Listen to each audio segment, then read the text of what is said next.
Hello,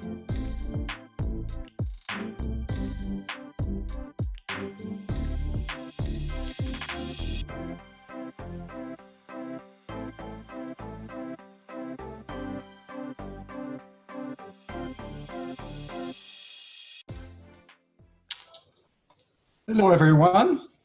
I hope you can hear me well. I am Lebel. I will be your host today for this first meeting of the World Community of Geological Surveys. So this first meeting of the World Community of Geological Surveys, we've been working on this for a little while, and we've decided that we would use the team of all geological survey organizations can support national and international post-COVID-19 recovery. I recognize that may be quite early where you are. It is here, 6 o'clock in the morning in Canada, and I wish you all a very good meeting. We will find out about yourself, how you're doing at this very moment. I am Lebel. I am the Director General of the Geological Survey of Canada, which is part of the Department of Natural Resource in the Government of Canada. Together with Vicki from that many of you will recognize, Director of the International Program of the United States Geological Survey, and Slavko Solar, the Secretary General of the EuroGeoSurveys Survey. We have been discussing the possibility of reviving the international geological survey community over the past few months. We've had a number of small meetings and discussion, and we decided that this topic of the global pandemic was likely to be of interest to many of us in the geological survey community. This is really our goal, to create a spirited community of sharing, and we will discuss this a bit further as we have many global issues that we can work together on. And by working together, I think we can each help each other. In other words, think globally and act locally, and we can achieve a great deal by helping each other. So we will talk further about this at the end of the meeting. But before we get underway, I'd like to acknowledge our technical group crew.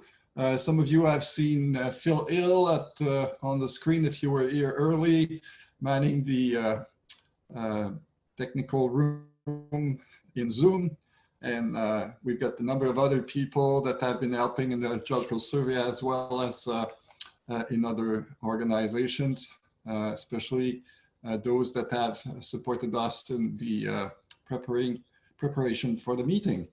I'd like to acknowledge the International Geological Survey Organization, such as the EuroGeoSurveys, the African Organization of Geological Survey, ASGMI, the Iberoamerican Organization, as well as CCOP, and the Pacific Community Organization that have helped us in convening a panel today and have helped us in steering this forward. We have people from all parts of the world, and you will likely have noticed my accent, a bit francophone. So don't feel like you're not part of a community that's at times struggled with English, but we decided to pick English as our language for this first meeting. It was the most convenient way to speak with you. You can certainly leave us some chat in the language of your choice. If you do so, we'll try to find out what you meant to say. COVID-19 has been devastating, and my sympathies go out to any of you who have experienced loss of a loved one through this pandemic.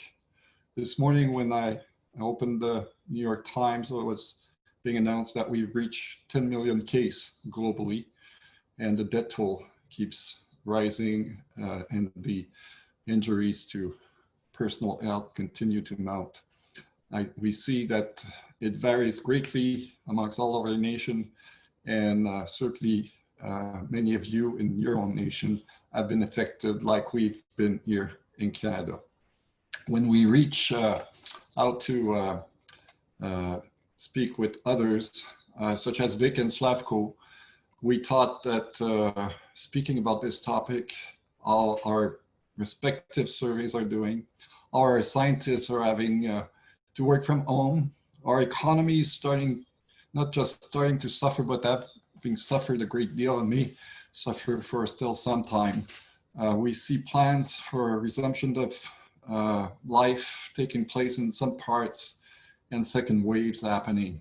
So we know it's going to be a long way. And one big question we had was, so what can we do as geological surveys, especially in terms of impact on the economy? So that's how the idea of this session came. And we thought that we'd interact with you today about this topic. So before we get underway, just a few more housekeeping details. You will notice that most of you will be muted through this call. At the very end, in the last 30 minutes, we'll have an interactive session. So we may ask to raise your hand, and we may ask you to speak. Of course, we have a great deal of people. I'm looking at my screen here, and we have 89 participants out of a possibility of 175 participants registered as of last night. So of course we won't be able to hear you all, but hopefully through the chat function you can provide us with comments. You will note you can issue comments back to a single participant, to all the panelists, or all of the assembly. So just check when you're doing something with the chat function. So we're now ready to dive into our topic. We've practiced this, and that's took a little bit of time, but that was all what we're invested so that we can all share where we are. So our next poll will be about how you're faring, your organization, how it's faring through this COVID-19 pandemic. So we'd like to know how it's impacted your organization as a geological survey or other organization. We actually have a few people are not strictly speaking geological survey, but they're all friends of surveys, I'm sure, and are participating. They were registered, so I can't confirm exactly everybody because it's all happening live here. 95 participants at this point. So the first question is, how has COVID affected your geological survey organizational operation? How it's affected your ability for fieldwork, as well as how it has affected your financial situation? So all these three surveys poll. So while this is happening and results are coming in, I can share with you a perspective from Canada. Here in the Geological Survey of Canada, we have been fairly impacted. Our operation generally are continuing as all staff are employed, working from home. It's been an exceptional operation to see that people have what they need in terms of computer equipment and other things to work from home. Our facilities are all closed, and we're just starting to look at business resumption gradually as the state of the pandemic in Canada has abated somewhat, but we're very careful, and only a small share of our staff will be returning in cases such as laboratories, because really it's very difficult to carry work from home. After a little while, for lab people, it becomes difficult. We also have people that have to carry some field work, monitoring instrument, etc. And we're hoping that we can see them in the field over the course of late summer. So we've just starting to make plans for this. and we'll see if there's anyone in the field. Some of our provincial surveys have started to do some limited survey in the provinces of Canada, and some of them I see are joining us today, some of their directors. We have also been considering, of course, the work from home. There's issues of mental health that creep in when you're away from the office and the regular life, lots of difficulty with family, and that's been the state of our own organization. So I see that a great deal of people have been answering the poll. So there's still some answers trickling in. Let's see if people are ready. I don't see more results coming in, so perhaps Phil, you can end the polling, and we'll have a look at the results. So you can see overwhelmingly the staff of the surveys are paid but working from home.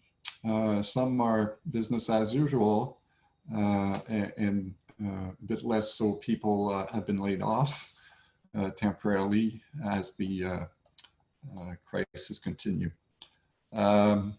Regarding fieldwork, most fieldwork has been postponed. So similar case to here in Canada, either cancel altogether for the season, whichever season you're in. Might be easier in some parts of the world where fieldwork is in the other season. And for others, it's been business as usual. And finally, I guess that's a question that will be important for most survey, is what's the state of the budgets. And we see that some are worried about budget cuts, or I've seen some budget cuts already, as many states are struggling with their economy, and others have been stabilized or not affected at all. So that gives us a taste of what is happening. There is great uncertainty overall over some of this situation. And I think the discussion that we will be having shortly will be interesting in the sense that our panelists and our speakers have been putting some thinking into this question. So I will turn over to Vicki Labson at this moment, who will chair a panel, two speakers that will be talking about the question that touch on the economy. Thank you very much. The economy and science. Vic, your turn, please. I'll turn over to you. Well, I'd like to introduce our first speaker. So it's Dr. Vicki McConnell, who's the Executive Director of the Geological Society of America since 2015. And she serves as the Executive Secretary to the Council and oversees all the GSA operations and programs. Vicki has a PhD in geology, in volcanology, and isotope geochemistry. Before coming to the Geological Society of America, she was director of the Oregon Department of Geology and Mineral Industries and the state geologist of the state of Oregon in the United States for 12 years. So there she guided the state's programs in geologic hazards, geologic mapping, and the regulation of extractive industries. So I'd like to turn it over to Vicki for her presentation.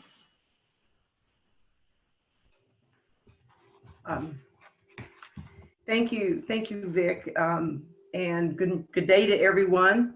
I'd like to begin by thanking the world community of geological. Oh, if we could bring up my slides, please, that'd probably be helpful, Phil. There, great, thank you. As much as I like to see me on the big screen, it's probably better to look at the slides. Thanks. So as I was saying, good day. I want to, as I say, thank you to the world community of geological surveys and the meeting organizers for inviting me to participate. As you noticed from my the introduction that Vic gave, I've been a state geologist and involved in geological surveys for a long time, and I'm fiercely protective and supportive of the idea of geological surveys. They have such an important function. So it's a real honor to be able to address all of you about this important topic. And that topic being, how can geological surveys and their missions remain relevant in this rapidly changing world? And it is rapidly changing. We've gone through such trauma over the last few months brought on by the COVID-19 coronavirus pandemic. And there's all these other societal and political stresses right now that it might be easy to forget or neglect the vital role of understanding our earth processes and the sciences that regulate that. So I want to share with you today a few observations and thoughts about geologic surveys and relevance. I don't think I'm going to be telling you much that you don't already know or knew. These are things that I'm sure you've all been considering, options, challenges, and opportunities. The objective here is to set the stage for your further discussions and the determinations of actions within this important professional community. Policies, I'm sure that this has been affecting you. Policies at multiple levels of government and a variety of organizations have surely affected how your surveys are conducting, in many cases not conducting, your day-to-day work and activities. As Danielle mentioned, and as the polls showed, many of you have had to shift to working at home. We'll talk a little bit more about that here in a second. At the highest level of government, whether you're talking national, state, or local, funds have been shifting dramatically and suddenly to assist with the pandemic responses.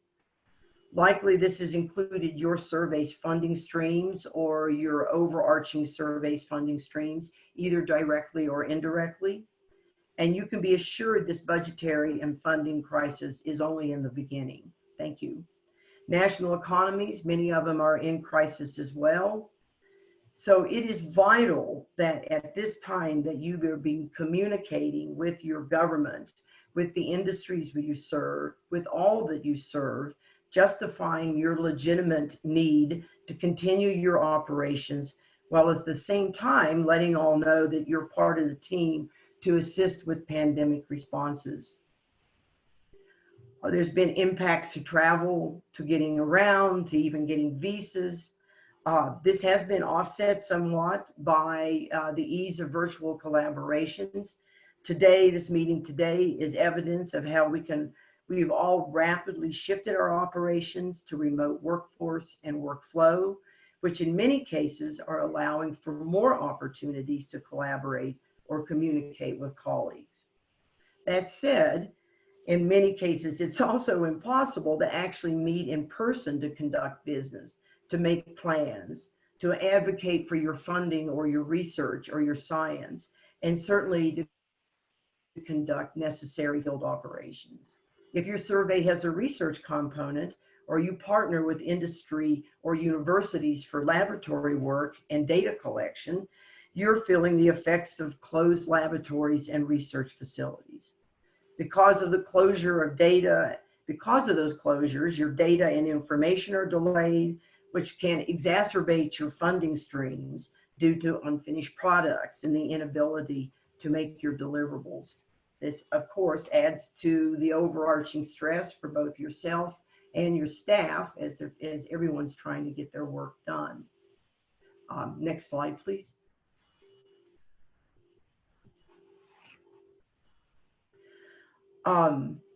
Preliminary data collected by the American Geosciences Institute that has been tracking COVID-19 impacts to universities and geologic industries, specifically in the United States, but I think a lot of this information would be transferable to other countries. That most of the job losses to date have been in the oil and gas sector. and the sectors and the industries that support that particular sector. However, many companies are not hiring, so recent graduates are finding it difficult to find jobs. Universities are bracing for fewer students, more online learning, reductions in staff and faculty. Surely some companies and some universities will go out of business. I'm sure these directions are similar to what are happening in your company, your country. You may be looking at staff reductions yourself and cutting programs.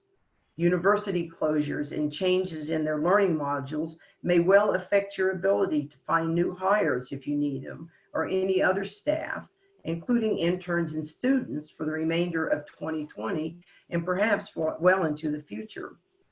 Your ability to perform your mission functions are so deeply linked to sufficient funding and partners. This is the time to consider other opportunities for expanding your functions and to identify what you can supply and to whom. Now you can skip to you can go to the next one now.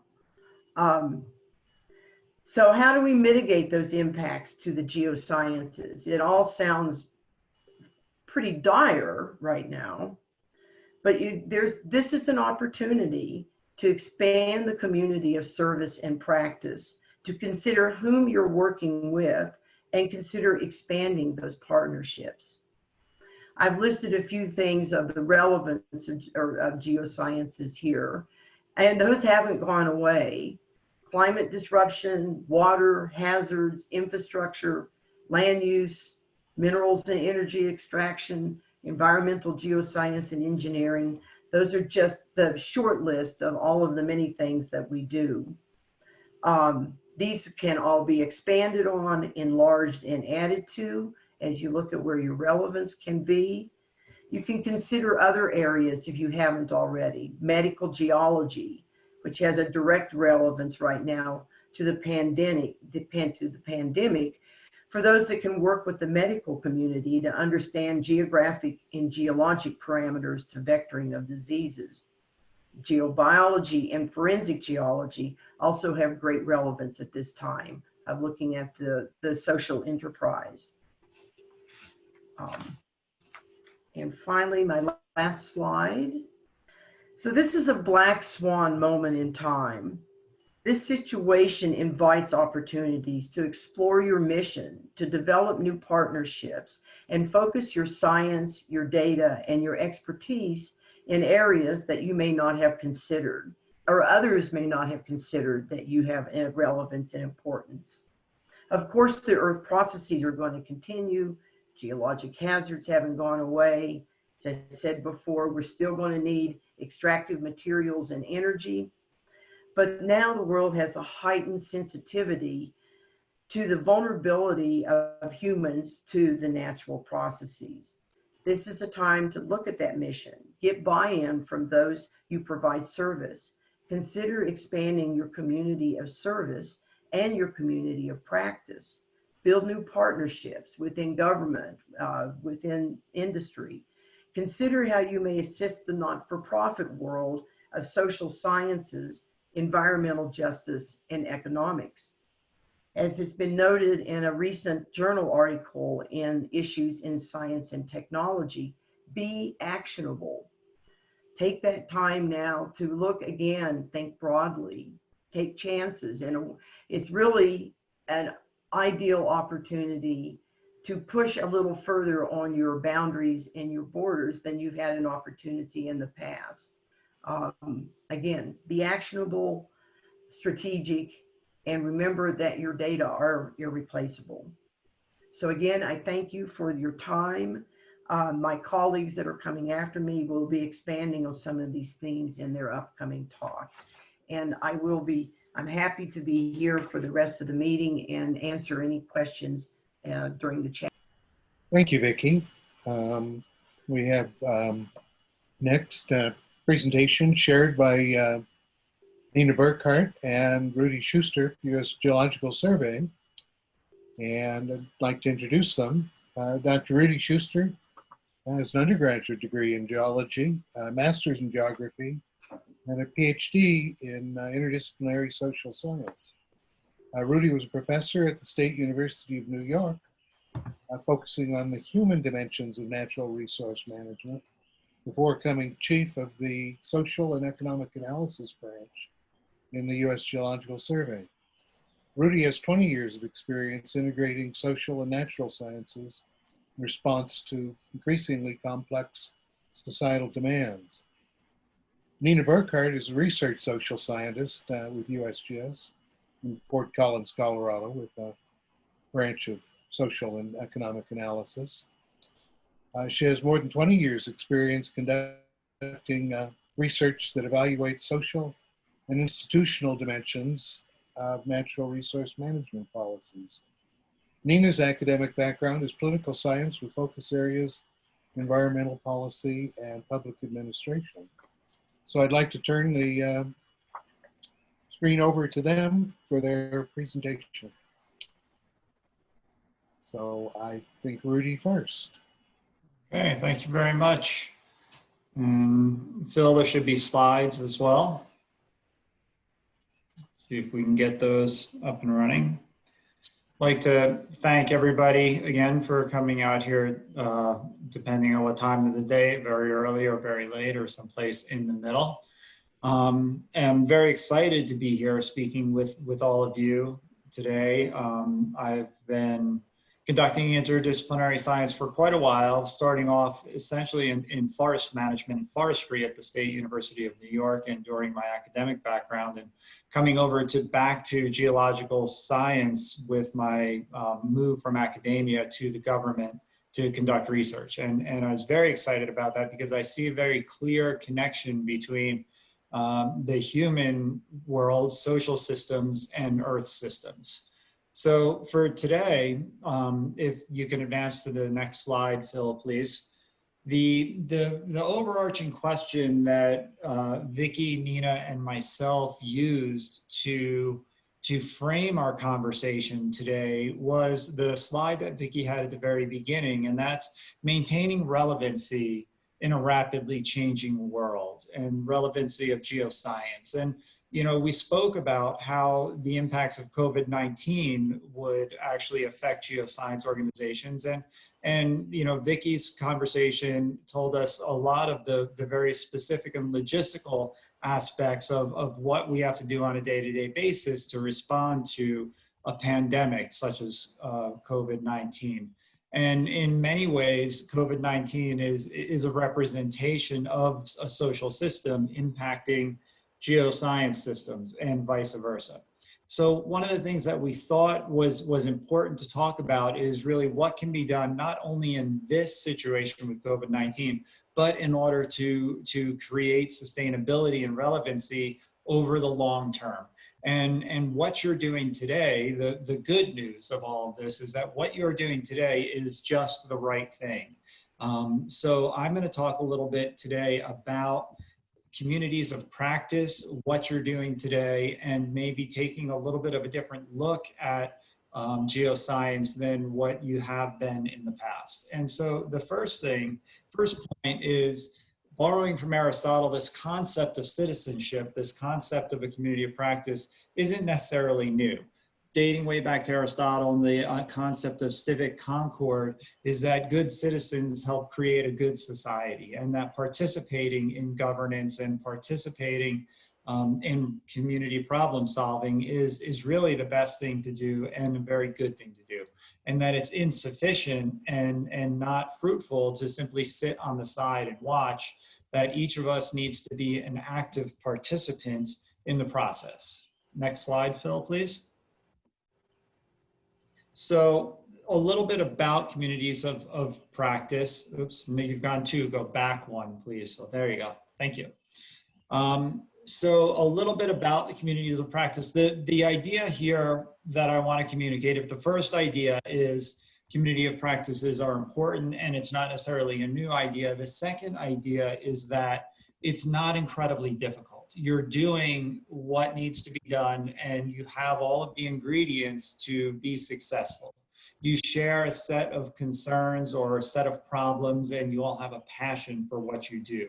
You have a shared goal. There is value within all of your interactions, however small they may be, or however large they may be. An important component of a community practice is that the interactions are not just during these structured events. Often the interactions are the side events, the problem solving that occurs outside of these actual organized events. Another important thing is that the knowledge that you have is actually an asset. The knowledge that you have as leaders of the geoscience community is very important, and managing this knowledge as an asset, as something that's important, is critical in order to help you cultivate that knowledge and build that knowledge. We've learned that this is important for being successful in a global market, and we are in this together as we are continuing to globalize, continuing to work together, and it's very important. And finally, the last idea that I'd like to get across here is that there needs to be some level of excitement and or being alive in a community of practice. So hopefully people will continue to interact, will continue to join these conversations, and maybe even volunteer to help manage these things as you move forward. Next slide, please, Phil.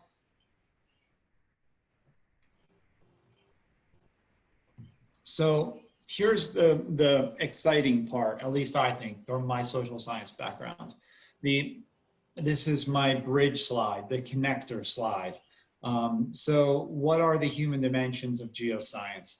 The idea of maintaining relevancy means that you have to be relevant to somebody, a person or group of people out there. And the best way to do that is to really create or embrace those human dimensions, create and embrace those human values, attitudes, beliefs into your geoscience. And really one of the most important things, I think, is oftentimes scientists, especially natural scientists, often conduct their work and get very mired, very focused on the specific question that they're answering, collecting their data.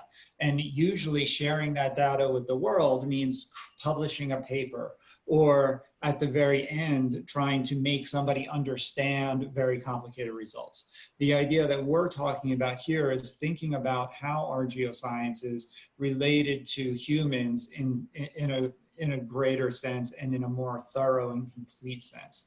So we've come up with, this is a starting working definition. This definition is one that we're just putting together now, borrowing from other human dimensions concepts. So human dimensions of geoscience is the interdisciplinary study of the reciprocal interactions between coupled human and earth or geologic systems. This is the number one, is really thinking about it in a lot of the technical systems, trying to couple these systems together. If we're talking about hydrologic systems and economic systems, for example, actually conducting the modeling to understand those. The second aspect we're thinking about is just the communication, application, and the political or policy implications of the products of geoscience. And finally, human attitudes, preferences, and values associated with earth systems and geologic systems. And I'd like to say I definitely believe and embrace the concept of astrogeology and our off-earth systems. So now we have a definition and a concept of what human dimensions of geoscience are. Next slide, please. So coupled human and natural systems is also not a new idea, but really focusing it in the context of geoscience is something that really is a really exciting conversation for me to have. And just the concept is that, and you've heard these, whether it's social ecological systems, human ecological systems, coupled human and natural systems, whichever model or concept is your favorite, they're all very similar. The idea is that these systems are connected, that actions in one system have an impact in actions in a second system. And to me, this is so clear when I think about Earth systems. And when I explain this to people, the small number of people where I've actually shown this diagram to so far, it's just clear when you think about Earth systems, humans are dependent upon the Earth. Geoscience, with the short list of concepts that are on the left side that Vicki mentioned as well, climate, energy, hazards, minerals, water, ecosystems, all of those systems humans are heavily dependent upon. And what happens in those systems influences humans. What humans do immediately and directly influences those systems as well.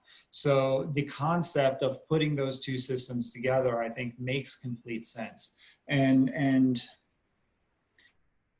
the important thing that Nina is going to talk about a little bit more is really the value in that. Really the concept that in the past, the idea of taking your results at the end of a project and bringing them to a group of people is clearly not enough to make your science relevant, is clearly not enough to make your institution relevant in a very dynamic and changing society. What, as Vicki mentioned, the concept of actionable science. What we're talking about is not only science that somebody can use, but science that they had a say in creating. And the concept that Nina's probably going to talk a little bit more about, and that's the idea that we want to include, the best way to do that is to really include humans in the front part of your science, is really think about engaging the stakeholders at the beginning, understanding what outputs and products are important to them, and then create your science in order to fill those needs in society. Next slide, please. So the last thing that I'll touch on now is really, this is a very specific application. One of the things that we did, one type of social science, and there are a number of types, a large number of types of social science where science could interact with geosciences. We looked at trying to communicate the value of geoscience within USGS. How does USGS communicate, and who do we communicate to? And so what we came up with is trying to understand it by following a supply chain, thinking of supplying science and how that supply chain would work, and how value or the scientific information flows through a social system. So if you're at the very top bubble there, each of these circles represents, we thought of them as characters, so to speak, as actors within the science delivery process and science consumption process. So at the very top, we have this concept of policymakers. So Congress, or whatever your political institution is, these are the elected officials or the people who are making policy. The policy members communicate to the Geological Survey what is important. The Geological Survey, they also provide funding, by the way, so they're telling you what you need to do as well as providing the funding to go do it. The Geological Survey then communicates to the scientists. Here is our mission, and here's the important information that we need and what we should be working on. So then we go down to the very bottom. At the very bottom, we have the tools and data. Scientists are creating these tools and data. They are delivering that information to the direct consumers of the science. These could be the individuals who are looking to place oil and gas development wells, looking for mining, making decisions about hydrology or whatever it might be. So there are people who are directly consuming that science and that information to make decisions and take action. And then there are indirect consumers of that, the people who might be using the oil and gas, the people who are driving in vehicles or consuming the metals that have been mined someplace. And then those people are the ones who are communicating back and electing our officials, or providing information back to policymakers, who are then again cycling around this circle. And to end my time here, because I'm already beyond time, the idea here is that we can communicate. If we think of each of these circles as actors in the science delivery process, we can target our communications to these individuals to express the value of our work to them. We can also interact with these people at different times to understand what their needs are throughout the process in order to help direct our science on the ground. And with that, I'm going to yield my time, or I'm already over time, and switch over to Nina. Great, thank you, Rudy. Okay, I'll start talking before the next slide comes up, but I'm ready whenever you are, Phil. So great.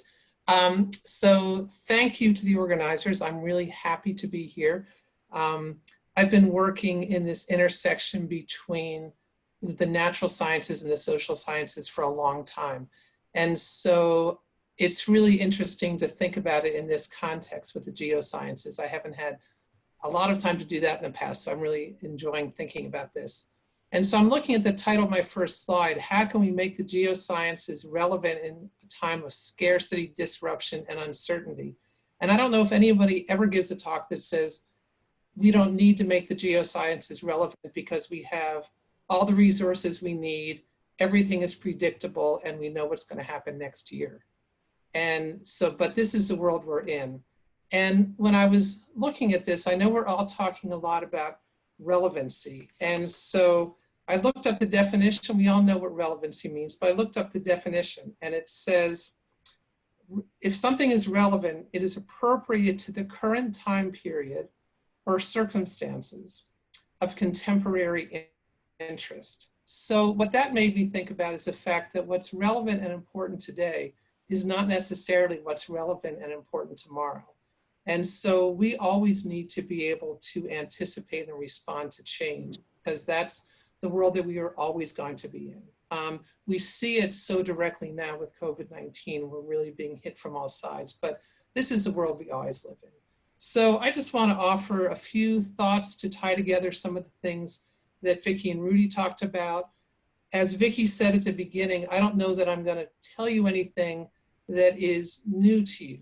I don't know that I have a new thought for you, but I'm hoping to present a few ideas and hope that that will help your conversation for the rest of the time together. So how can we make the geosciences relevant? One of the things is to really think broadly about how geosciences benefit society and how they add value. So sometimes people do this very directly. We have a program in our group where we are looking at the benefits of Landsat imagery. And so we go through, that's a very structured process. We have talked with many users of Landsat to understand what their uses are and how that benefits them. But we can think much more broadly about that. We can really be thinking about the supply chain. So we talked about the supply chain of science. And so where do we fit into that? And it's easy in something like that supply chain diagram to look at one piece and to see ourselves and say, okay, I am at this part where I'm providing science. But to really make your science of more benefit, it's very helpful to look at that whole cycle and to think about who is dependent on the work that I am doing, how am I supplying science, what does that chain look like? And then also really to be able to tell a story about your science. And, you know, and you can use that idea of the supply chain, you can use other ways to frame it, but being able to talk about how your science benefits other people and benefits society. The second thing I mentioned is on my slide is to really push the boundaries when you identify likely stakeholders. And so a lot of the work that I've done over the years has been looking at stakeholders and looked at how people make decisions and how people negotiate. But I think that it's quite easy for many of us to get into a place where we think that we understand who our stakeholders are and what they want. And if you're in a situation where you're trying to promote science, trying to help people to understand your science, it's really worthwhile figuring out who else might be interested in this work that we are doing. What sorts of resources or power might they have to help us with our science? And so we want to think about people who are supporters, but we all know that sometimes we have people who don't understand our work, don't see the value in our work, and may, you know, perhaps work against us. So it's really worth the time to look at your stakeholders broadly, both those who you think are supporters and those who are not, and to think about how you might bring in the people who have less understanding of your work and maybe less supportive. The next thing I thought about was this idea of connecting the geosciences to actions and activities to protect human life and health. And both Rudy and Vicki brought up several examples of this, but everybody's interested in their own life. People are interested in health and safety, and much of the work that the geosciences engages in with disaster risk reduction, hazards, many of those kinds of topics. Those are directly connected to people and people care about those. So sort of making that case can be really important. And then communicate the many uses of the geosciences. So, you know, there was some talk about medical geology and some topics like that. Some people really, you know, geology and geosciences go from the bottom of the ocean up into space. And so thinking about how you can communicate the many ways that the geosciences help people in everyday life by improving knowledge, by improving life, by increasing health and safety. And there's a design thinking slide that I put in there. And design thinking is also sometimes called user-centered design. Rudy talked a little bit about working with stakeholders and really understanding what people's information needs are and what they're interested in from the very beginning. And there's a literature on design thinking, and they really talk about how you bring people in to help them define the problem, sort of prototype actions, and come up with some solutions and some ways of moving forward that might be quite different than what you started with if you bring people in and let them talk to you about what they are concerned about and how they might approach a problem. Okay, so next slide, please. Great. Okay, so another idea is to think about pursuing collaboration with other disciplines. And so I was thinking about this, and I started doing some searches to see how people talked about interdisciplinary work in the geosciences. And one example I found was from a university in Texas in the US. And they said the geosciences, you can read it here, are an allied group of interdisciplinary sciences focused on understanding the Earth system. And then they talk about some of the disciplines that they include in those investigations. So, you know, a social scientist would look at that and say, that is great, but we don't see the social sciences as part of this.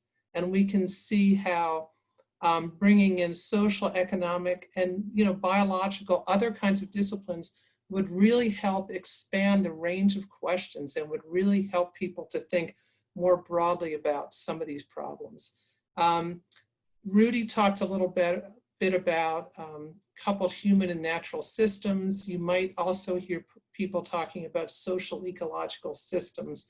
And so when we think about collaborating with other disciplines, we really think about pursuing a systems approach and encouraging people to look at the system that includes geophysical components, but also includes biology, economics, the many different disciplines that are in the social sciences. And so if you can focus this on societal needs and values, it really helps provide information, you know, in that supply chain metaphor that people can use to make decisions. And so we think that if you can pursue collaboration with other disciplines, that can be really helpful. The USGS has been doing this for a while. When I first came to the US Geological Survey some years ago, they didn't have any social scientists and they didn't quite know what to do with us. And they maybe were a little concerned about what role we might play. Now that I have been working with the USGS for a number of years, I have seen how many disciplines and many missionaries in the USGS embrace social science. We work with many of our colleagues in the natural sciences to work on projects to help us to better understand the system. So it's something that I've seen happen over the years. I've seen it become a stronger component. And I think that it really has made, I think the USGS would say that they're the better for it. So that's something I would suggest. Next slide, please. Okay, so then the third thing I wanted to talk about was this idea of sort of I've been talking about reaching out to stakeholders, reaching out to other disciplines, and those things are very, very important. What you're talking about today is to reach into your geoscience community and create a community of practice, right? And so, so you can design and implement mechanisms for mentoring. So that's one function that a community of practice can serve. cooperation and coordination. So those sorts of things. And so, you know, as you move ahead and you do this, you might want to start asking yourself questions like, what are the grand challenges in the geosciences and how might cooperation help to address them? And this grand challenge idea is one that many people have taken on. The USGS had a workshop a couple of years ago, and they wanted to identify some grand challenges for the US Geological Survey in integrating the many kinds of science to provide societally useful information. And they came up with maybe 70 ideas, and they narrowed it down to 4. And so the 4 for USGS focused on natural resource security, societal risk from existing and emerging threats, smart infrastructure development, and anticipatory science for changing landscapes. So those are the 4 they came up with. But I see that, that in the work that you're doing now, thinking about a community of practice, then thinking about what are the things that, as Rudy was talking about, are relevant, what are the things that are exciting, what are the things that seem most important to this community right now, and trying to focus on some of those. The second thing I was thinking about, and this would come out of a community of practice, is thinking about where can your organizations share resources or capacity. We're in a time where there are shortages. Vicki was talking about how employment in the geosciences has dropped, budgets have dropped. How can you share resources? What might that look like? And how can you support each other in this time of scarcity, but also into the future? And then, because I think about political science and institutions and, you know, those sorts of things, I recognize the communities of practice, as useful and supportive as they are, you always are going to come up to a place where you see that there's some barriers to cooperation. Some of them are budgetary. Some of them are the fact that different organizations have different missions and stakeholders. Those barriers come from a variety of places. But I think that as you think about putting together this community of practice, that's a conversation that's really useful to have. And I would encourage you not to avoid that, but also to see the many opportunities that you all have to support each other and work together. So these are the things. I just wanted to offer a couple of thoughts of things that might guide your discussion for the next hour or so and into the future. And like Vicki, I will also be staying on the call on the webinar. So I'll be here to be able to answer questions or elaborate on any of these thoughts. So I think the next slide is kind of the end of, so where to? And Rudy and I have our contact information there if you wish to ever contact us directly. But I'm going to turn this back over to Vic, and we'll move on with the conversation. So thank you. Okay, well, thank you, Nina, Rudy, and Vicki, for sharing that with us. I'm sure many of us experience much of the same issues. So I thank you for sharing the American experience with us today. So if there are any questions, if you could communicate them via the chat function, and just address them to Nina, Rudy, or Vicki.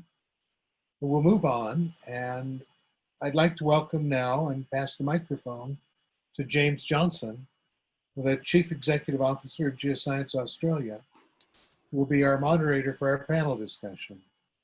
So I'll invite James to introduce himself, as well as our suite of accomplished panelists. So James, on to you. Thank you, Vic, and thanks for the opportunity to be part of this. So good morning, good evening, from Australia, good evening anyway, wherever you are, good day. I'm really pleased to be part of this initiative about bringing together a world community of geological surveys. And notwithstanding the undoubted tragedy of the pandemic and the terrible loss of life and hardship inflicted economically, what we're doing tonight is a perverse side benefit. It's unification being brought about by facing common adversity and COVID-19. So I've got a wonderful panel to speak with you tonight to address some of these issues and find out at a more granular level what some of the geological surveys around the world are doing in response to this. But just so that you've got some idea who you're speaking with tonight in myself. So I'm a geologist, graduated from University of Sydney back in the 1980s. I did a PhD on the Olympic Dam ore body, finishing that in about in the 90s. I worked for around 20 years in the private sector in mining and mineral exploration, but I've been at Geoscience Australia since 2006 at various times, heading up the minerals area and then the petroleum area, and I took on the current role in 2017. Now, just to get the ball rolling in terms of the Australian response to COVID, it's been very similar to what many countries around the world have done. The Australian government acted relatively early to implement social distancing, and so as a consequence, our organisation, Geoscience Australia, had around 500 people out of our 580 employees working from home, but we kept some absolutely essential services like our earthquake alert center going 24/7, but we changed up the hygiene protocols and social distancing to make that workable. We also did put our services available to other government departments. So fundamentally, at our most basic, we're a mapping organisation.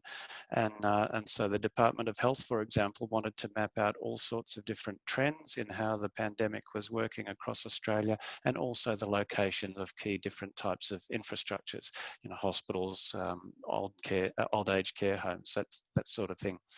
The government, one of the key things, because mining and resources are so fundamental to the Australian economy, they kept the mining sector going, again, with changed protocols, but nonetheless, the industry largely hasn't skipped a beat. So as an organisation, Geoscience Australia tuned into that narrative, and as the government started to put together programs of large expenditure measures to keep people employed effectively as economic stimulus, we tuned into that narrative and actually pitched pre-competitive geoscience as an economic stimulus, as a means of employing people, and had some success. We've persuaded our government to fund us on a major new program over the next 4 years on the basis that it will create short-term employment, medium-term employment as exploration programs kick in, and then of course with exploration success, new resource developments and long-term wealth creation and employment. So this panel discussion then is going to explore with different geological survey organisations the impacts of COVID-19. So let me firstly just briefly introduce our panel members. Together with our hosts, the panellists represent all of the continents around the world. So we have from Malaysia, Datuk Shahar Effendi bin Abdullah Aziz, who is the Director General of the Department of Minerals and Geoscience in Malaysia. Shahar obtained his BSc in Mining Engineering from the University of Leeds and holds a postgraduate diploma in Mineral Economics from the Paris School of Mines. We also have Tirza van Daalen from the Netherlands, who's the Director of the Geological Survey of the Netherlands. Tirza is the Director, as I said, of the Geological Survey, has a Master's in Sedimentology and Paleontology from Utrecht University, and before joining the Geological Survey of the Netherlands, worked as the publisher responsible for the Elsevier Science Geoscience Books program. And she joined the Geological Survey in 2009 as Head of Data and IT and was appointed Director in 2005. From Greece, we have Eleftheria Poyagi as the Director of Natural and Technological Hazards Management at the Hellenic Survey of Geology and Mineral Exploration. Eleftheria took up the role of Director last year after spending several decades with the Institute of Geology and Mineral Exploration, and she has a Master's in Structural Geology and Rock Mechanics from Imperial College in London. From Argentina, we have Eduardo Zappettini. He is the president of the Argentine Geological Mining Service, and he was recently appointed to the role after previously leading the Institute of Geological and Mineral Resources. He holds a doctorate in geological sciences from the Université de Limoges in France, and has authored over 150 publications in journals, book chapters, and conference presentations. And from Senegal, we have Rokhaya Samba Diene, the Director of Mining, Prospection and Promotion at the Geological Survey of Senegal. Rokhaya trained as a geological engineer at the Institute of Earth Sciences in Dakar and received her PhD in applied geology from the University Cheikh Anta Diop in Dakar. Amongst her many qualifications, she's specialised in public administration of mines in the Paris School of Mines and also completed training in mineral resources regulation and management here in Australia at Curtin University. So a warm welcome to all our panellists and thank you so much for giving up your time to be with us tonight. Now I'm going to direct the first question to Tirza van Daalen, and the question is simply, how has COVID-19 affected your geological surveys activities this year? And what impacts do you think COVID-19 will have on your geological survey in the next 2 years? And if you would like to provide some context about just the normal work of your geological survey, then that would be welcome as well. So over to you, Tirza. Thank you very much, James, and say hello from the Netherlands. It's the afternoon here. Our Geological Survey is part of TNO, which is the biggest applied research organization for the Netherlands. We have basically 3 pillars, the information and the data and the mapping programs. Then we provide advice to the states regarding all extractive activities. And we have applied research in many different earth science fields. For us, most of our work is underpinned by legislation, which means that the financial, the budget behind it are most 90% is paid by the state. So at the moment, we do not have any problems financially with COVID-19. Everybody's working from home. And it seems to go well. At the moment, we do not experience any problems. We will experience problems in the next 2 years.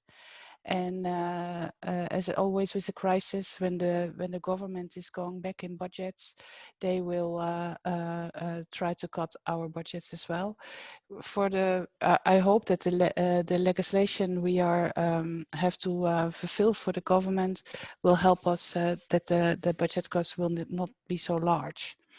In the future, I would say that we are, as a survey, are already removed from the extractive industry, and not that it's not there in the Netherlands, but we are moved into more risk assessment. So we are a very small country with 70 million people living on top. And we have the biggest gas field, I think one of the biggest in the world, with people living on top of it. And what you see is that in the energy transition, our government is closing down gas production and moving completely into geothermal energy. So our work is in the energy transition is shifting fast, and I don't think it will change or have severe impact. It will be severely impacted by COVID-19. Although a lot of work from us coming from the European Union, so I expect that the getting out of the crisis will be more a European issue than it will be a Dutch issue itself. So I hope that in our in the next years, the value chain of the European Union will be looked at, and that we are forced to work together more than we do today, even more than we do today.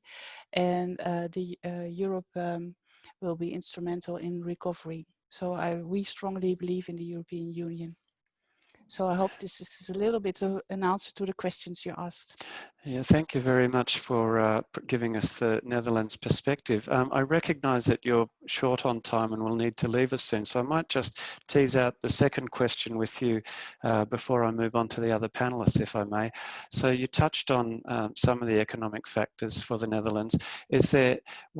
Is there a key way in which your geological survey is going to be able to help the economic recovery in your country, or do you think it's more business as usual for your geological survey?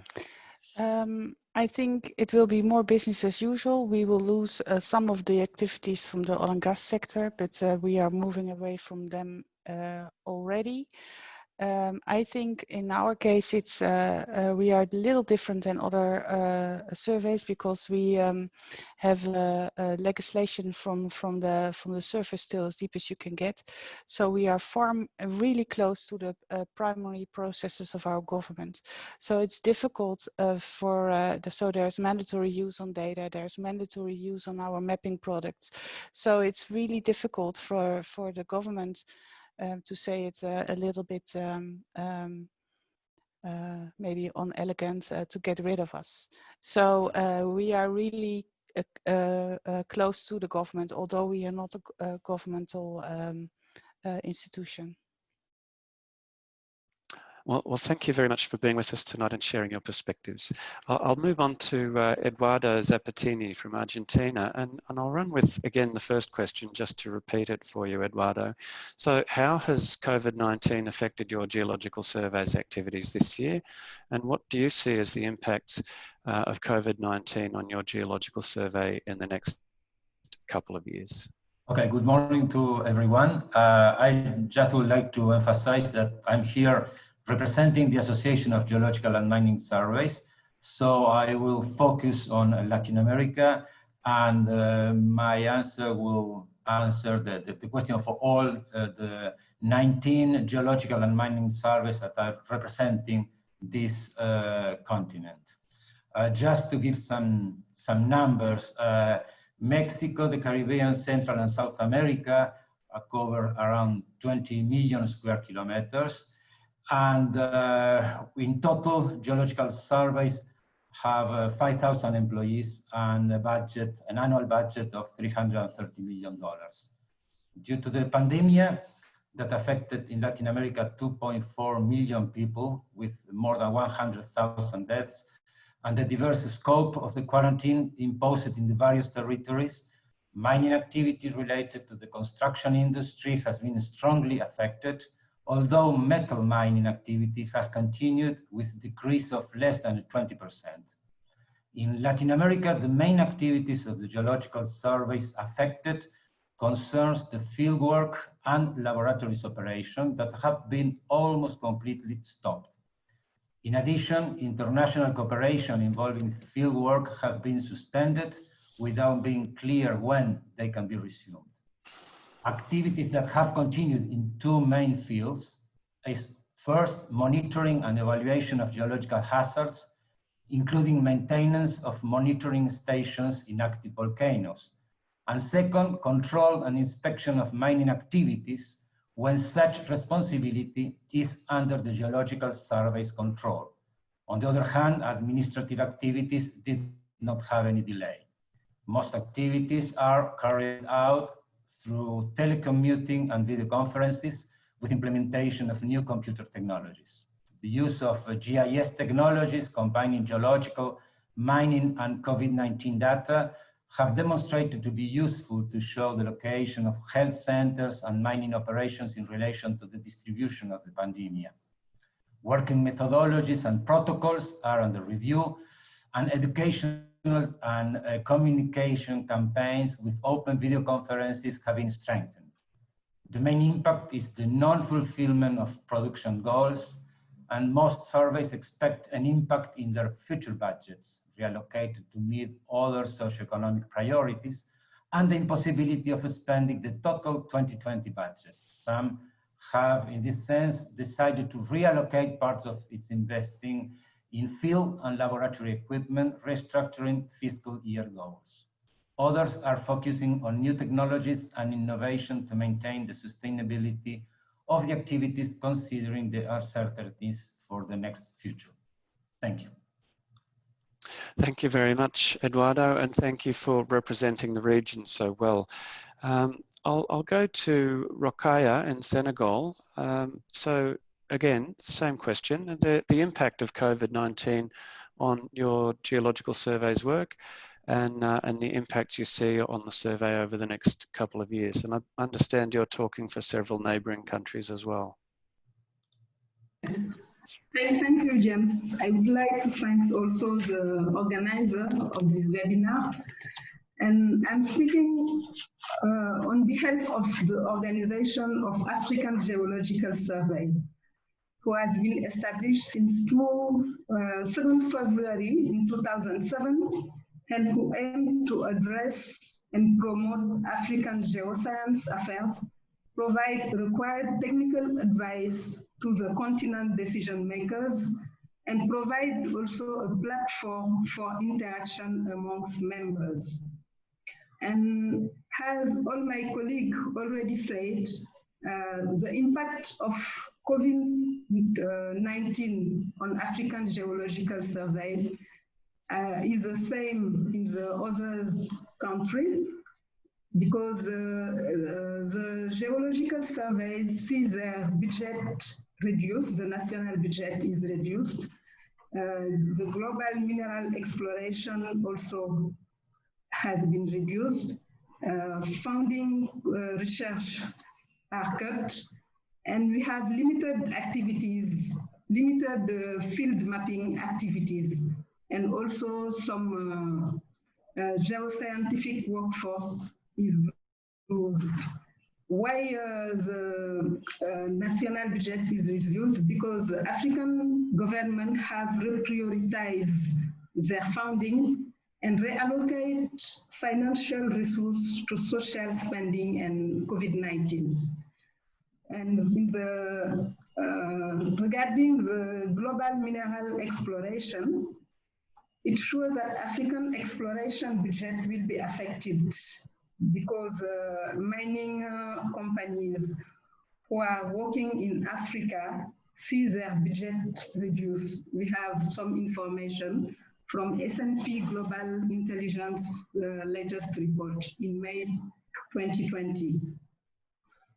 And regarding the research budget, it's generally the first to be cut when government reprioritize national budgets. I appreciate what I think it was Nina said regarding the basic science finding. It's important that government understands that the research from Geological Survey can help them, because she just speak about medical geology and so, and finding those information can help government to have some to have means for their people. And regarding the limited field mapping activities and lab services, we have it's important. It has been impact because of safety concern, social distancing, lack of access to land, and the field work is temporarily suspending, and also we don't have access to geoscience public areas and events. Also, lab service are affected. And the lack of job opportunities in the geoscience as a result of funding will naturally lead to lose the geoscience workforce. The skill may be difficult to get in the long term should COVID-19 persist. For the next years, we think that formation of global collaborative opportunities toward addressing socio-economic challenge is one of our opportunity. We need to promote the interaction between someone just speak about partnership. I think it's important, but he must be abroad. Yeah. And the application and adoption of novel, innovative remote sensing techniques for mapping can limit the interaction. Also, using COVID-19 challenges to increase science accessibility, with the development of digital solution to make science accessible based on mobile and artificial intelligence can be an opportunity for us. Thank you. Thank you very much, Rokhaya. And I think that's a really important point that you raise about not simply focusing on the disruption it's caused, but recognizing that within that disruption, there are opportunities for changing how we do things. And that's certainly something we're focused on at Geoscience Australia. I'll go to Shahar now in Malaysia.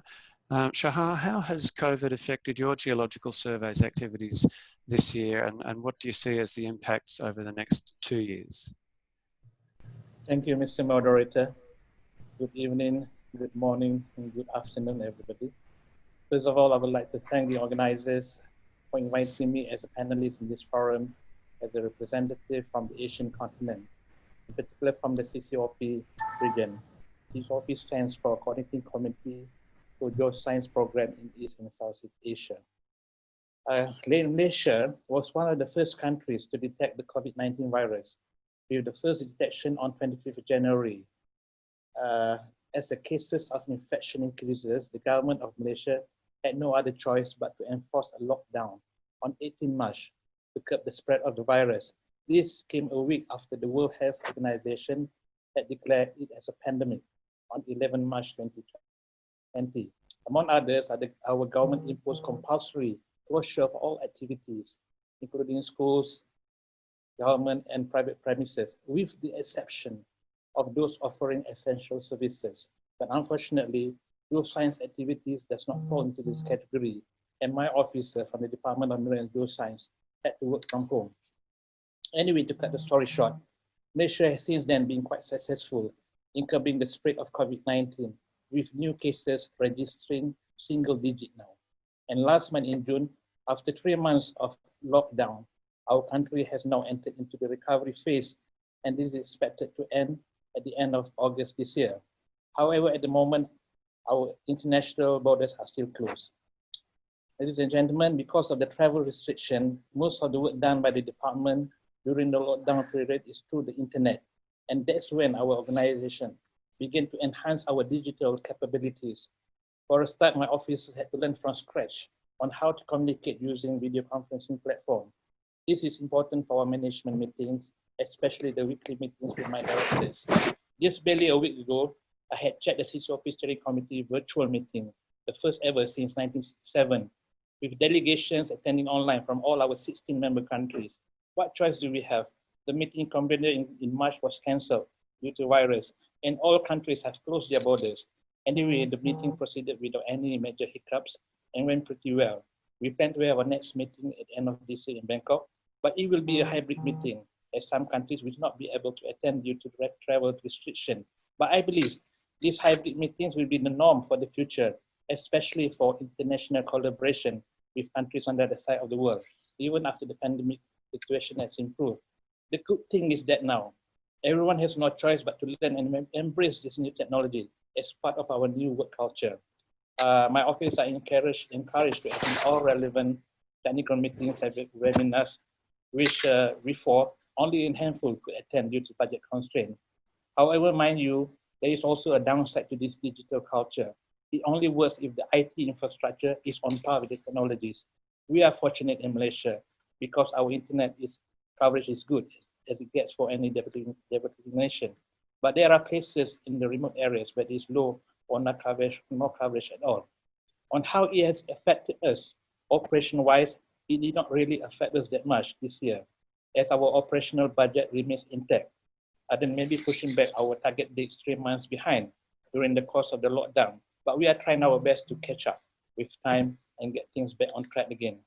As for the impact over the next 2 years, I think everything will be back to normal. We do the normal way, but with new SOPs, such as wearing face masks and practicing social distancing.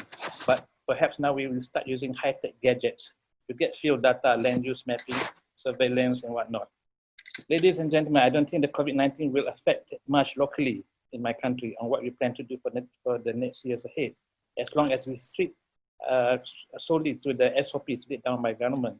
But somehow I feel it will have a bit of an impact on our international collaboration if the situation remains the same and vaccine for the virus could not be found yet for the next 2 years.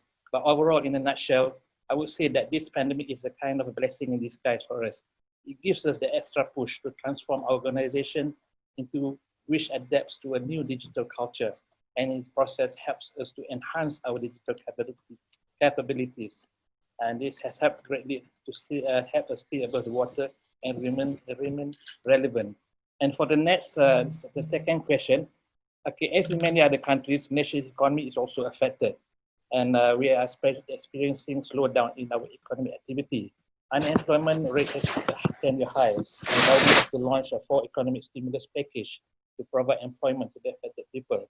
But from the department's point of view, we are also playing a role in helping the economic recovery of the nation through the development of the mineral sector as a new source of economic wealth. So we are now taking advantage of the mineral-based downstream industry, such as adding more value from our mineral-based products. We have done a lot of exploration, and we have done a lot of airborne physical survey. But apart from those that I mentioned, the department has also discovered large resources of non-radioactive ion adsorption rare earth deposits hosted in our weathered soil profile of our tin-bearing granites. Our ion adsorption rare earth deposits are enriched in heavy rare earth owing to the lighter serum ions being leached off as a result of prolonged tropical weathering process. So my department is currently working to develop an integrated rare earth industry, especially heavy rare earths. We recover upstream, midstream, and downstream of the whole value chain. And this is one of the initiatives. And the second initiative is to promote geoparks to boost local tourism. As it is right now, the government is pushing hard to boost domestic tourism within the country. Due to the prevailing coronavirus pandemic, we did not expect that there will be a lot of foreign tourists in the next 2 years. So geoparks will definitely be one of those initiatives that will be undertaken to help revive our economic situation. Thank you.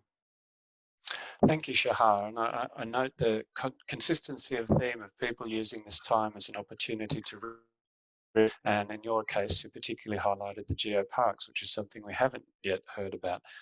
I'll now go to Eleftheria in Greece and ask, how has COVID-19 affected the Hellenic Surveys activities this year, and what do you see as the impacts over the next couple of years?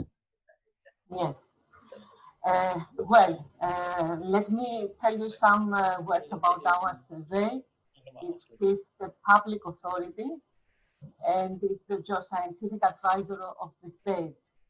We are about 235 people, and we are covering almost all aspects of geosciences, except the seismology and petroleum sector. During the lockdown, due to COVID-19, we had organized ourselves quite quickly, following the instructions of the government and the scientific committee. People belonging to high-risk groups stayed and worked from home, and the rest were working by turns, either from home or at office.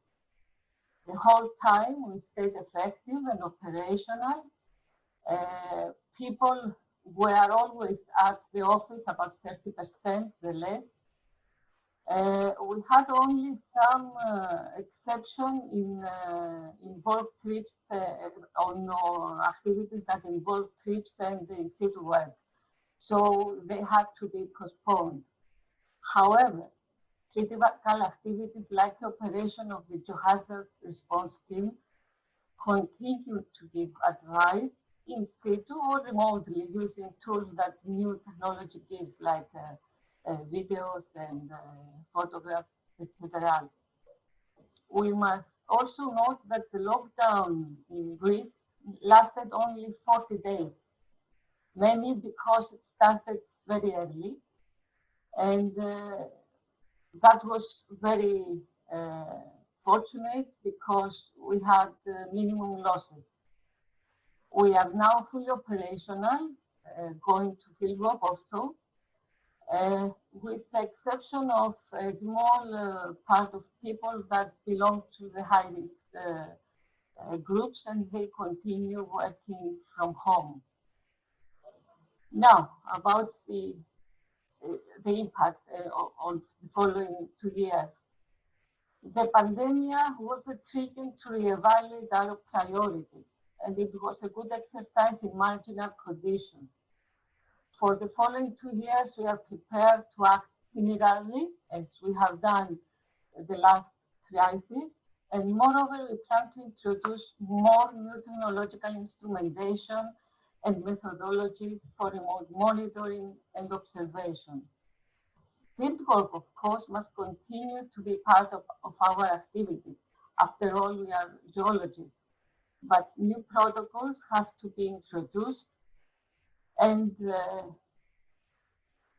I think that this pandemic helped us to become more competent, stronger, and technologically up to date. That's for the first question. Thank you, Eleftheria. Look, while I have you, I think I'll go straight on to the question around your the Hellenic Surveys role in the economic recovery in your country. Could you just tell us briefly about how you see that playing out? Yes. So we all know that geological surveys, they were always strongly connected to the economic development of our country, as we are the ones who explore mineral resources, groundwater. We are the ones to help the engineers to build in suitable soil. Also, we help the community by mitigating the impacts from geohazards. So we will continue to do this in these difficult times, and we must be able to gather geoscientific data. That is our role. We also continue to promote research activities on subjects that meet the needs of the society.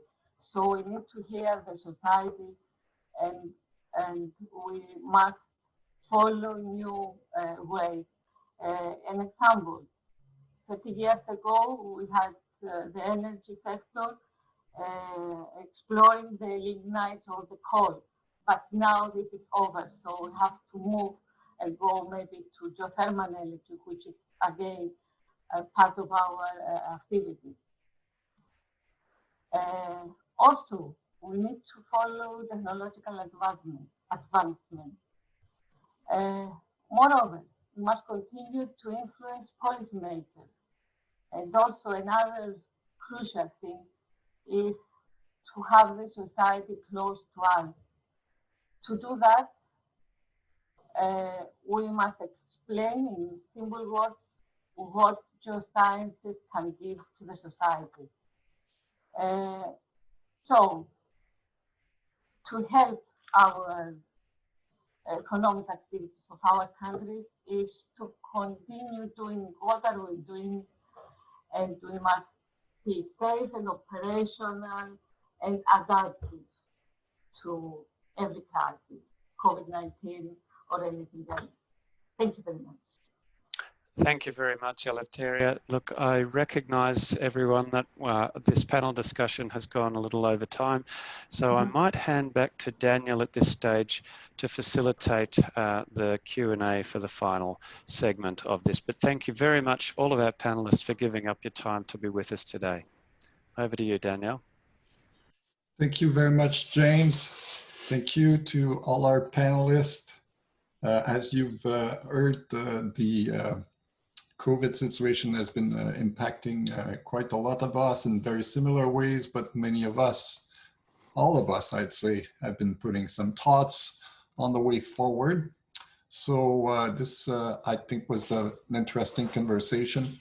We have captured a lot of the question and answers that came in as well, and our panelists have been addressing them, and you may continue to send your question to our panelists if they so obliged. They could directly answer through the chat box to all or through the answer, and this will all be recorded for the benefit of all. There's some links to some online presentation that I just saw, and the panelists have all agreed to share their presentation, those speakers that we had at the beginning. So thank you very much. That's very helpful. So we will now shift to a different conversation. We thought that we would discuss a little bit more our World Community of Geological Survey, an idea that's been long-standing and that we are trying to bring forward in a new light using this technology here with the event that I hope you found interesting. Before I go into a period of polling about your opinion about the success of this event and the way forward, I'd like to bring up a few slides that will give you a sense of where we are in the development of this community of World Geological Survey. So Phil, could you bring up the little presentation that I have here that we just put together by compiling the number of registrants. So our World Community of Geological Surveys that we're bringing together today, that's an idea that's been around for a little while, and we've tapped into the various association of geological surveys that have been developing over the last 50 years or so from our community in the South Pacific with the Geoscience Office, as well as the CCOP, the program for geoscience in Southeast and East Asia, the EuroGeoSurveys, and countries of Africa united around the Organization of African Geological Surveys. Overall, including the Iberoamerican Geological Survey Organization, we do have some close to 200 or more geological survey. If we go into national organization as well, the subnational level, and we have many representatives of these organizations here today. So it was interesting to do this registration process. We sent emails to a list that's been compiled from a compilation of surveys that each of the association have, but many surveys are not members of these associations. And so I think we were quite successful in reaching a number of organizations worldwide.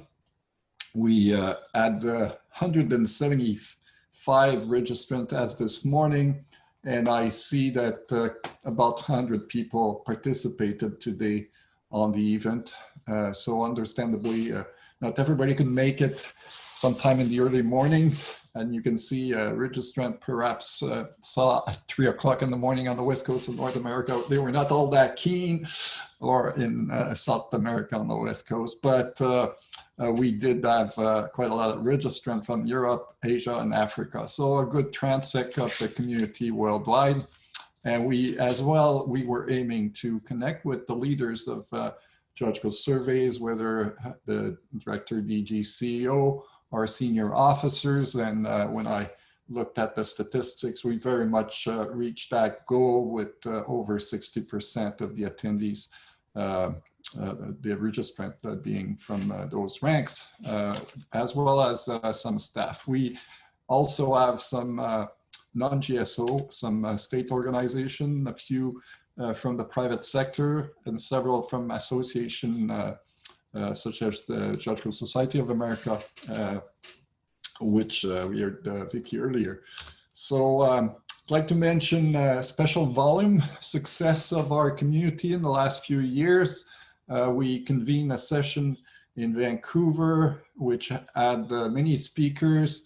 Our co-editor Phil Hill and Arvi Torleifson are with us today, as well as many of the contributor to this volume that is about to be published. It's already online in this list of papers you see on the right, as people like Ralph Vattel. Shah is also an author of a paper on the survey of Malaysia, Young Jo Lee for CCOP, as well as Koen Verbruggen, which I all see here today, but we have over 20 papers from a number of countries. Not an exhaustive one, given that we have over 200 organizations, but we'll give you a snapshot of what's happening in surveys today. Many of these papers are a long history of working together as geoscience organization from very beginning of the International Geological Congress that we know now will not be held in 2020, but in 2021, and has been impacted by the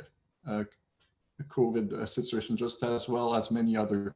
We can meet, but as we show here today, we can also meet online, find other means to develop our community. There's been past attempt, and we summarized this in a paper called Epilogues, the rhymes and musing riddles of the international community of geological survey. If you want to learn more, this paper is going to be posted online in a few weeks, and you will see a bit of a proposal for moving forward with our world community.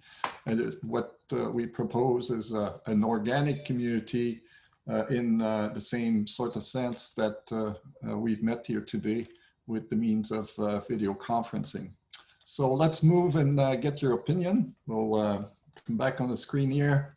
And we have a few questions for you so that we can steer this world community of geological survey forward and hopefully get your participation in the future. I'd like to get your sense of how this event went. Was it, well, we know that it's challenging. It's always little things. We all have to learn how to master the art of video conferencing online. It seems like our panelists and speakers were pretty good today. Little issues on our side with PowerPoint, etc. But overall, I think it was reasonably good. But I'll let you have your own opinion on this. Would you be interested in another event like this? Any follow-up topic that we put some suggestion there? You may use the chat box to add other topics that comes to your mind. And we would like also to hear about your interest about the world community and how you might want to help in the future. And then after this poll and looking at the results, we will open up the floor and listen to all those attendees. Beyond our panelists, we have some 85 participants that are present. I would like, while this is happening, to say that there is an upcoming session by the EuroGeoSurveys Society for the History of Geoscience that's going to be looking at the Geoscience Association and their history. It's a meeting that's coming up in Europe in a few months, so I encourage you to find out about it. You might have something to offer.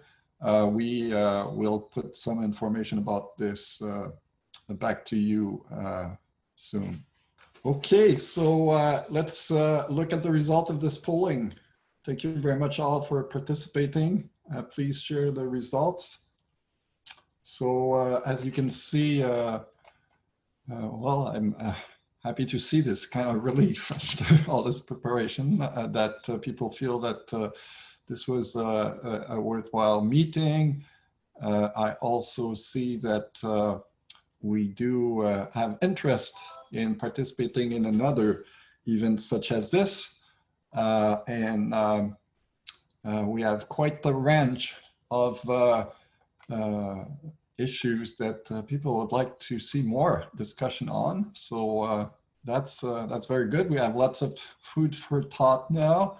And I guess we will be thinking about the future event based on this and how we might organize this, taking lessons from this session here today. And I see there's other suggestions that are being added, please 5 in the chat box, so we'll record that. And finally, I'd like to say I see that there's quite a few people here, some 28 that are ready to help. So that is really great news. Thank you very much. And I see some other people cannot help at this time, but they would be supportive of a concept of continuing this. So this is, I think, information that has much value. Thank you very much, Phil, for bringing the poll on the screen. You can now close the poll results, and we will move to a period of discussion. We don't have a website of our own yet, but we're looking at the possibility of doing this. We really favor that activities for our geological surveys first start at the regional level. to our association. I encourage those countries that are not member yet of an association to participate in their activity. I would like to say that some of my statistics were not quite right. I learned last night that Macedonia has been added to the list of EuroSurvey, and I witnessed a year and a half ago the bringing of Mongolia into CCOP. So the circle of participating nation into our regional association is quite important. And you will find their activities online through the various websites that they maintain. Great strategic plan that we have. The organization of Geological Survey of Africa in particular has a very interesting plan that I had the chance to read, and I'm looking for inspiration for running my own organization. Many other organizations have plans like this. So this is something that is of interest. Yes, so Daniel, there's some speak. Daniel, it's Phil. There are some questions in the Q&A. Yeah. Because so there's a question to myself. Do you think that as long as the vaccine for the COVID-19 is not found, that geoscience activities will be affected worldwide? Well, it is certainly, I can speak for Canada. Our activities have been greatly curtailed in terms of conductive fieldwork. We have many vulnerable communities in Northern Canada where we do a lot of our activities that not only we would be very careful in going there, but the old territories have been closed out from any travel. Even in Canada, it's difficult. So you can expand this in, I think, in many nations. The classic conductive geology consisting of gathering data, unless it's automated, requires field work. Laboratories depend on collections, which may not be obtainable. And our dissemination of information can be done through online activities, but of course, it's a change in culture for some of us, and not everybody is at the same level. But as we can see today, having participants from all regions of the world is evolving very quickly thanks to technology. So there's a technological element, there's a social element as well. There's maybe activities worldwide that have not been carried in the past that could be carried in the future. I see there's a question to Mr. Shah relative to the opportunity for urban geology in South and East Asian country after COVID from the recovery plan of your region. Do you have something to offer here, Shah? We know that the IGC won't be held in November this year. It had been postponed. That was an opportunity for having a meeting of our world community. So that is something that's not going to happen until at least August 2021. If it does, we know as well that there is some possibility of attaching ourselves to some other activities. There's great celebration that are coming up. We have heard that the European Geological Surveys will be celebrating a milestone in 2021, 50 years, I believe. Slavko is with us today. I don't know if he wants to say a few words about this.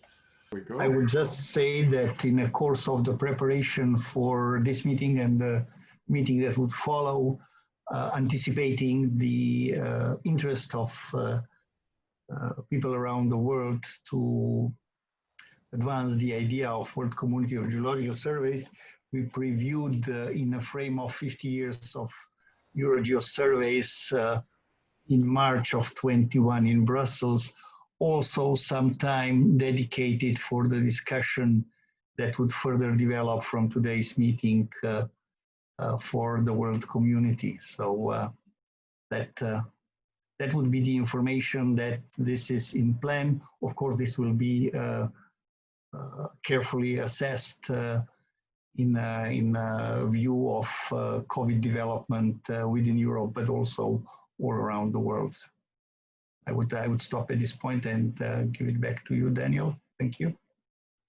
We have somebody from the CCOP Association, our member country, that would like to speak. So if you would like to. Hello? Yes, hello. Please. Young from CCOP. Hello, Yang. Glad to hear. Yes, yeah. So actually, I have some problem with the audio system, but no problem. As I congratulate on the WCOG for your great success in launching a new initiative, and then CCOP has a very strong intention to host some of your events together with the CCOP annual session or steering committee meeting in coming years. Thank you. Thank you. So you're telling us another opportunities emerging to have an activity for the world community next to CCOP meeting. Thank you very much. Young Julie is the executive secretary to CCOP and has been quite helpful in organizing this meeting. Thank you for coming forward. Okay. So I see all our panelists listening to this event. I had a thought at one point that we could bring all of our attendees on the screen, and I think it's going to be very challenging to do this. I can tell you that we have had at the peak time 101, now it's down to 92. I guess a few people went about their days or went to bed in such case, as the time might be quite late today. And so on this, and given that we're just going over time here, and that it seems we've touched on all the various matters, I will say that I would like to thank you, all of our panelists and speakers. You see them all on the screen now. Thanks in particular also for James Johnson that accepted very late in this process to develop our panel, as well as our panelists. Not a whole lot of time to prepare, these things take time. Our speakers had a very interesting presentation, and I hope that you all enjoyed this, and I look forward to hearing you and seeing you in the future, maybe face to face or in another venue. So on this, I'll say goodbye to everybody and see you next time, hear you next time.